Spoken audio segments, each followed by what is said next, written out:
തോറ്റാലും ശരി തോൽപ്പിച്ചാലും ശരി CPM ഇന്ന് വരെ അത് മനസ്സിലായിട്ടില്ല. ഭരണവിരുദ്ധ വികാരമോ ആരു പറഞ്ഞു? അങ്ങനെ ഒന്നൊന്നില്ലെന്നേ. വെള്ളാപ്പള്ളി മുഖ്യമന്ത്രിയുടെ കാറിൽ കയറിയതാണ് എങ്കിൽ അത് പ്രായം ചെന്നയാളല്ലേ, അതുകൊണ്ടാണ്. സജി ചെറിയാൻ പറഞ്ഞ പറച്ചിലാണിത്. സ്വർണ്ണക്കൊള്ള നടത്തിയവരെ കോടതി ശിക്ഷിച്ചില്ലേ, പിന്നെ അവർ ആരോപണ വിധേയർ മാത്രമാണ്, അല്ലാതെ പ്രതികളല്ല. ഇപ്പറഞ്ഞ പറച്ചിൽ പറഞ്ഞത് പാർട്ടി സെക്രട്ടറി ഗോവിന്ദൻ മാഷാണ്. ഇങ്ങനെ എല്ലാത്തിനും ന്യായീകരണങ്ങൾ നിരത്തുമ്പോൾ അതിനിടയിൽ ഇവിടെയൊക്കെ എന്തൊക്കെ പറഞ്ഞാലും കോൺഗ്രസ് ഒരു തൂത്തുവാരൽ നടത്തിയിരിക്കുകയാണ്. എന്നാൽ ഈ തൂത്തുവാരലൊക്കെ ഞങ്ങൾ കണ്ടതാണ്. 2010 ഇങ്ങനെയൊക്കെ തന്നെ അല്ലായിരുന്നോ, അതിന് സമാനമായ ഒരു വിജയമല്ലേ ഇത് എന്ന തരത്തിൽ 2010 ഈ വിജയത്തെ കൂട്ടിക്കെട്ടാനാണ് ശ്രമിക്കുന്നത്. അങ്ങനെ ശ്രമിക്കുന്നവർക്ക് മുമ്പിലേക്കാണ് ഇപ്പോൾ BRM ഷഫീർ എത്തുന്നത്. അദ്ദേഹം പറയുന്ന ചില കണക്കുകളുണ്ട് കേട്ടോ. 2010 UDF എവിടെയാണ്, 2025 UDF എവിടെയാണ് എന്നതൊക്കെ കൃത്യമായി അദ്ദേഹം UDF ഓരോ കാലഘട്ടത്തിലും എവിടെയാണ് എന്ന് ചൂണ്ടിക്കാണിക്കുമ്പോൾ അതിനിടയിൽ അദ്ദേഹം ചിലത് പറയുന്നുണ്ട്. കേരളത്തിന്റെ ചരിത്രത്തിൽ 2018 ഞങ്ങളെയുമായിട്ടാണല്ലോ ഇവർ താരതമ്യം ചെയ്യുന്നത്. 2010 UDFന്റെ സ്ഥിതി എന്താണെന്നറിയുമോ? ഇന്ന് നോക്കൂ, ഞങ്ങളിൽ നിന്ന് കേരള കോൺഗ്രസ് വിട്ടുപോയിരിക്കുന്നു, ഞങ്ങളിൽ നിന്ന് ജനതാദളും പോയിരിക്കുന്നു, ഞങ്ങളിൽ നിന്ന് ബാലകൃഷ്ണ പിള്ളയുടെ ഗ്രൂപ്പ് പോയി, ഞങ്ങളിൽ നിന്ന് പിന്നെ JSS പോകുന്നു, ഞങ്ങളിൽ നിന്ന് CMP പോകുന്നു. ഇതെല്ലാം കൂടി ഉണ്ടായിരുന്ന ഒരു UDF ആയിരുന്നു 2010. എന്നാൽ ഞങ്ങൾക്കിപ്പോൾ അങ്ങനെ ഇവരാരുമായിട്ടും ഒരു കൂട്ടുകെട്ടുമില്ല. പിന്നെയോ ഞങ്ങൾ തന്നെയാണ് ഒറ്റയ്ക്ക് നിന്നാണ് പോരാടിയത് എന്ന് BRM ഷഫീർ ഉറപ്പിച്ചു പറയുകയാണ്. തീർച്ചയായിട്ടും സഖാക്കന്മാരെ, നിങ്ങൾ അപകടത്തിലാണ്. ഇവരാരുമില്ലാതെ ഞങ്ങൾ ഒറ്റയ്ക്ക് നിന്ന് പോരാടി ഈ വിജയം കൊയ്തിട്ടുണ്ട് എങ്കിൽ നിങ്ങൾ ഒന്നോർക്കണം, നിങ്ങൾ ബംഗാളിനേക്കാൾ കഷ്ടത്തിലാകും. പാലും വെള്ളത്തിൽ തന്നെ നിങ്ങൾക്ക് RSS പണി തരും എന്നാണ് പറയുന്നത്. തീർച്ചയായിട്ടും BRM ഷഫീറിന്റെ വാക്കുകൾ ഏറെ ഗൗരവമുള്ളതാണ്. ഒരിക്കലും 2010 2025 കൂട്ടിക്കെട്ടാൻ പറ്റുകയില്ല. അതിനൊന്നാമത്തെ കാരണം ഈ പറഞ്ഞ പാർട്ടികളെല്ലാം ഓരോന്നായി വിട്ടുപോയതാണ്. ഇനി രണ്ടാമത്തെ കാരണം പറയുകയാണെങ്കിൽ, അന്ന് BJP എവിടെയായിരുന്നു, ഇന്ന് BJP എവിടെയാണ്? ഇന്ന് ഈ BJP ഇവിടേക്ക് എത്തിക്കുന്ന തരത്തിലേക്ക് പ്രവർത്തിച്ചതാരാണ്? അതും CPM ആണ്. അതുകൊണ്ടാണ് പറയുന്നത് നിങ്ങൾക്ക് പാലും വെള്ളത്തിൽ പണി കിട്ടും എന്ന്. എന്താണെങ്കിലും BRM ഷഫീറിന്റെ ആ വാക്കുകൾ ഒന്ന് കേൾക്കാം.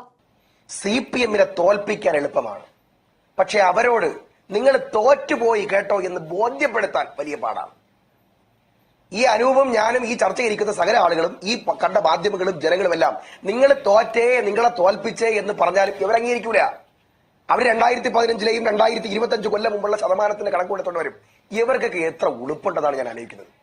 ഒരു കാര്യം നിങ്ങൾ മനസ്സിലാക്കി നോക്ക്, കേരളത്തിന്റെ ചരിത്രത്തിൽ 2010 ആണല്ലോ ഞങ്ങളുമായിട്ട് അവർ താരതമ്യം ചെയ്യുന്നത്.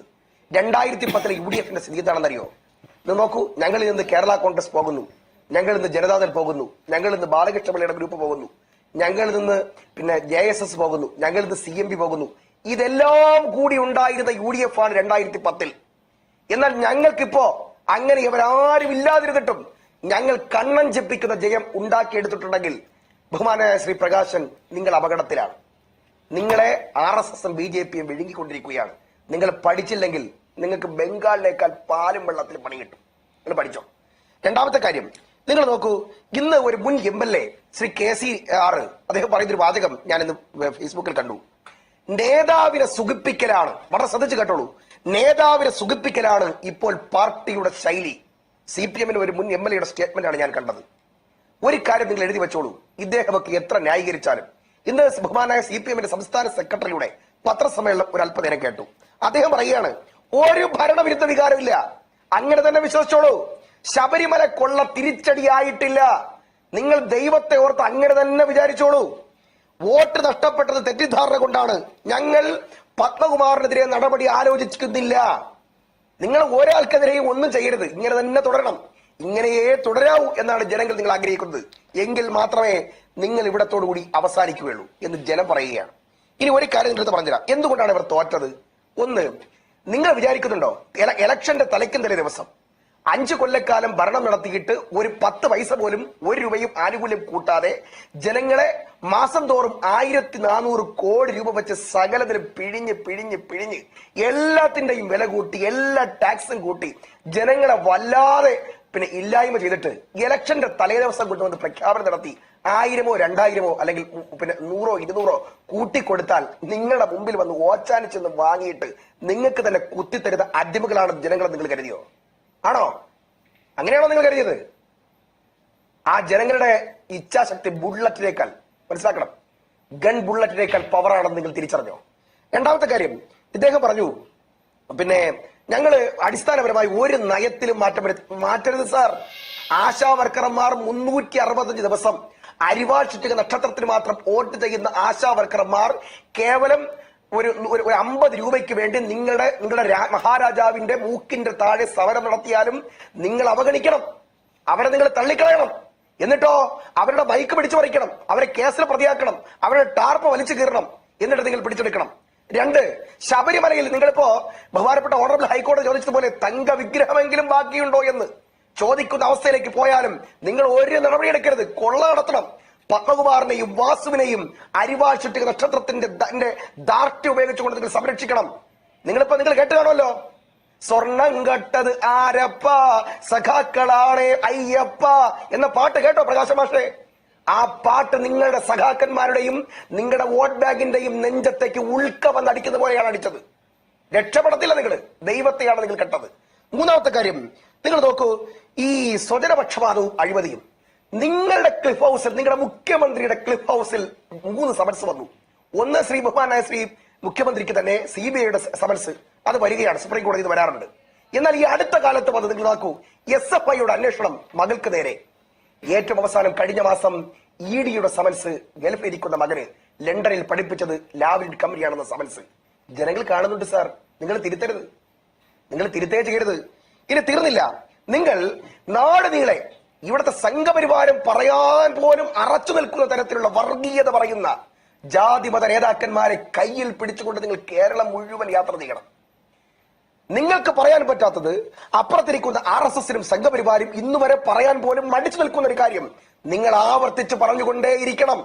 പറഞ്ഞ് കോഴിക്കോട്ടും കൊല്ലത്തുമൊക്കെ നിങ്ങളുടെ അടിത്തറ തന്നെ തകരണം.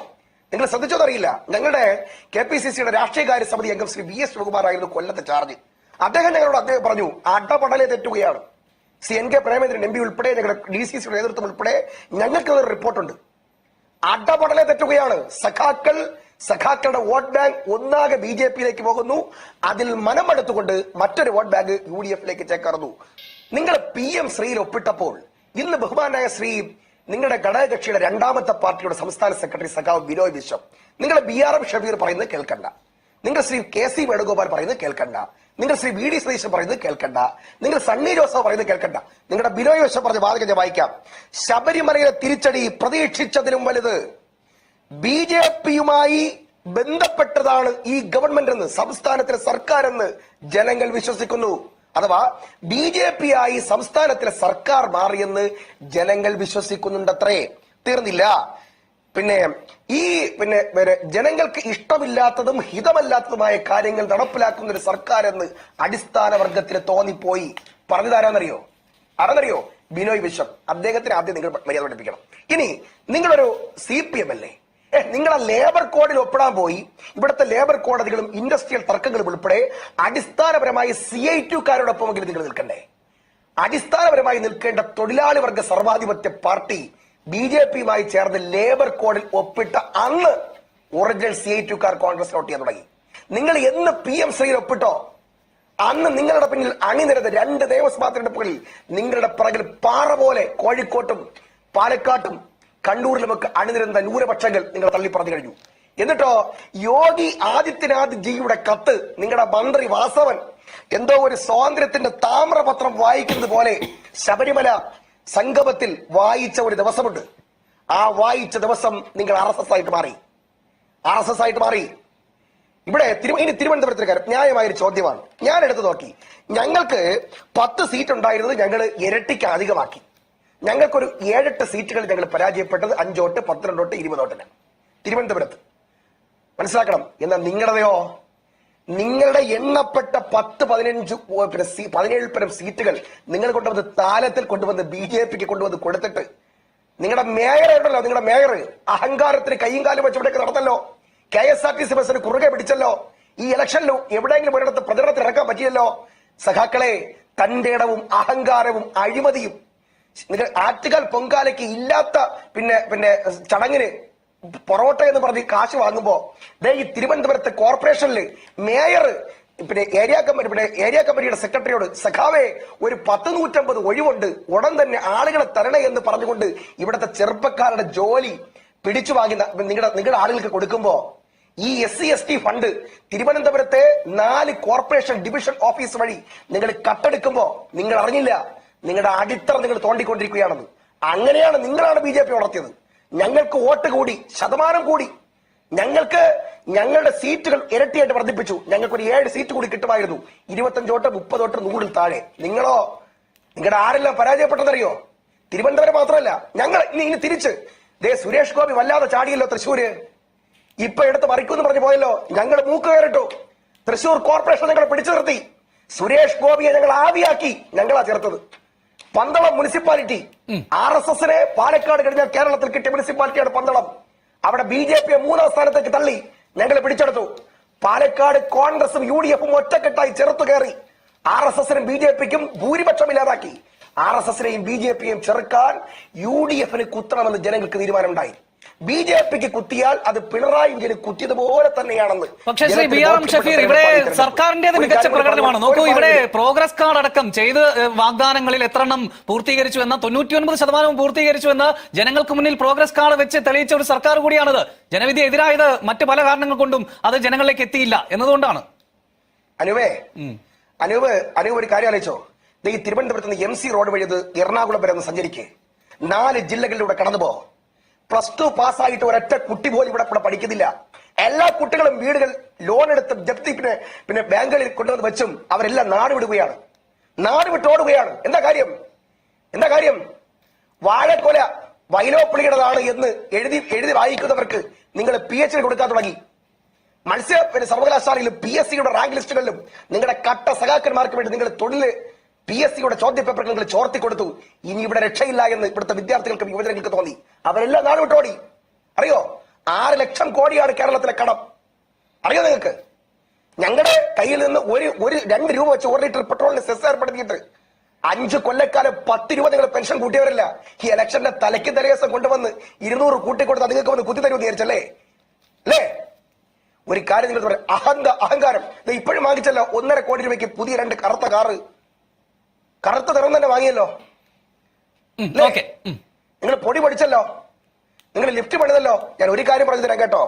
നിങ്ങളുടെ നീന്തൽക്കുളവും നിങ്ങളുടെ കാലിത്തൊഴുത്തും നിങ്ങളുടെ ലിഫ്റ്റും നിങ്ങളുടെ നവകേരള സദസ്സും നിങ്ങളുടെ ആഡംബരവും നിങ്ങളുടെ മാസപ്പടിയും നിങ്ങളുടെ നവീൻ ബാബുവിനെ പറഞ്ഞു കൊന്നവരെ മാലകിട്ട് ജയിലിൽ നിന്ന് നിങ്ങളുടെ സഹപ്രവർത്തകരായ നിങ്ങളുടെ സംസ്ഥാന സെക്രട്ടറിയുടെ ഭാര്യ സ്വീകരിച്ചു കൊണ്ടുപോകുന്ന വൈരുദ്ധ്യവും ഈ ജനത കാണുന്നുണ്ട് സാർ.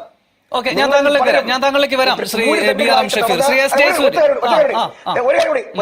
ഒറ്റ കാര്യം അനൂപ് കേക്ക്, ഒറ്റ പേര്. തൃശ്ശൂരിലെ DYFIയുടെ ജില്ലാ സെക്രട്ടറിയുടെ ഫോൺ സംഭാഷണം ചോർന്നു. അയാൾ പറയാണ്, തൃശ്ശൂർ റൗണ്ടിൽ കപ്പലണ്ടി വിറ്റ് നടന്നവൻ കോടീശ്വരനായത്രേ. തേക്കിന്റെ കാട്ടിൽ നിന്ന് വാഴാനി കാട്ടിൽ നിന്ന് തേക്കിന്റെ ഇല അത് മുറിച്ചു കൊണ്ടുവന്ന് വാഴാനി ചന്തയിൽ വിറ്റവൻ മന്ത്രിയായി കോടീശ്വരനായത്രേ. കുന്നംകുള തങ്ങാടിയിൽ സ്ലിപ്പർ ചെരുപ്പ് വിട്ടുകൊണ്ട് അംബാസഡർ കാർ ഓടിച്ച് നടന്നവൻ കോടീശ്വരനായത്രേ. ഞാൻ പറഞ്ഞതല്ല, തൃശ്ശൂരിലെ DYFIയുടെ ജില്ലാ സെക്രട്ടറി മറ്റൊരു സഖാവിനോട് പറയാണ്, കോടീശ്വരന്മാരായിട്ട് നിങ്ങൾ മാറി. കോടീശ്വരന്മാരുടെയും പൗരപ്രമുഖന്റെയും പാർട്ടിയായി CPM കേരളത്തിൽ മാറി. അതുകൊണ്ടാണ് തകർന്നത്. നിങ്ങളെ തീർത്തതാണ് ജനം.